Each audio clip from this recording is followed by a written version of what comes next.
मैं सिर्फ एक गुजारिश करना चाहता हूं हमारे कुछ ऐसे साथियों से जो इस आजमाइश के वक्त में भी मुल्क के साथ नहीं खड़े थे। मैं मुल्क के साथ की बात कर रहा हूं, मैं फौज की बात नहीं कर रहा हूं। मुल्क के साथ नहीं खड़े थे। मैं इनको सलाम पेश करता हूं, पीटीआई के इन दोस्तों को भी। कौमी असेंबली में जो बैठे थे उनको भी सलाम पेश करता हूं, एक दो को छोड़ के।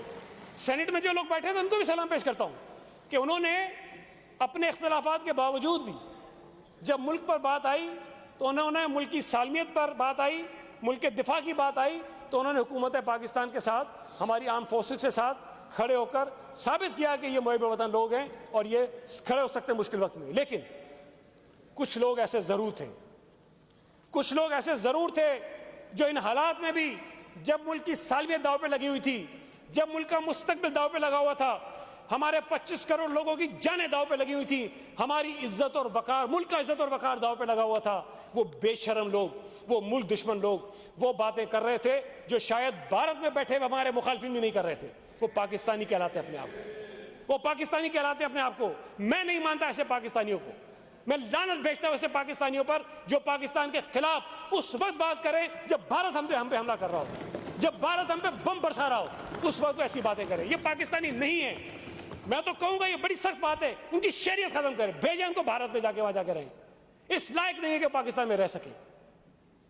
हमें इख्तलाफ होता है इदारों से। मैं खुद बहुत जगह बात करता हूं कि हमारे बाज़ औक़ात फौज के ऐसे एक्शन होते हैं जिसमें हमें इख्तलाफ होता है। हमें रखना चाहिए, ठीक है, कोई बात नहीं है। अदालतों से हमें इख्तलाफ होता रखना चाहिए, सियासी जमातों से इख्तलाफ रखना चाहिए यार। लेकिन जब मुल्क के वजूद की बात आ जाए, मुल्क के वजूद की बात आ जाए, उस वक्त आप इख्तलाफ रखोगे? मुझे बताएं कि अगर हमारी फौज, हमारी एयरफोर्स, हमारी बहरिया मजबूत ना हो, आप लड़ोगे? मैं लड़ूंगा जाके सरहदों पे? अगर हमारी फौज मजबूत ना हो तो ये जो दहशतगर्द हैं जो हमारे लोगों को बेगुनाह कत्ल कर रहे हैं, ट्रेनों पे कत्ल कर रहे हैं, मस्जिदों में कत्ल कर रहे हैं, चर्चों में कत्ल कर रहे हैं, मंदिरों में कत्ल कर रहे हैं, सड़कों पे कत्ल कर रहे हैं, स्कूलों में बच्चों को कत्ल कर रहे हैं, मैं और आप लड़ेंगे इनसे? हम नहीं लड़ सकते इनसे। हमें ये बात माननी चाहिए। हमारे लाख तलबात हो फौज के साथ, हमारे लाख तलबात हो किसी इदारे के साथ, लेकिन जब दहशतगर्दों से लड़ने की बात आएगी, इस मुल्क की सरहदों की दिफा की बात आएगी, हमारे पास फौज के अलावा कोई इदारा भी नहीं है।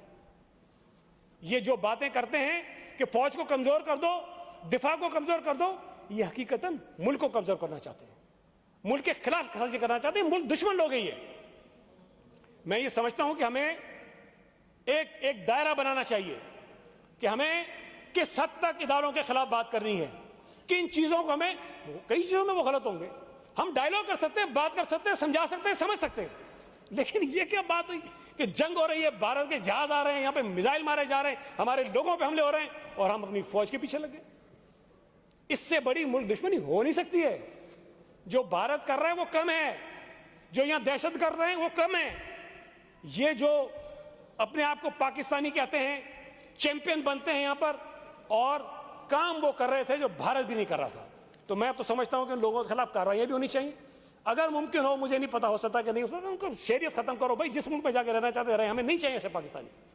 ये कोई तरीका, कोई इंसानियत नहीं है।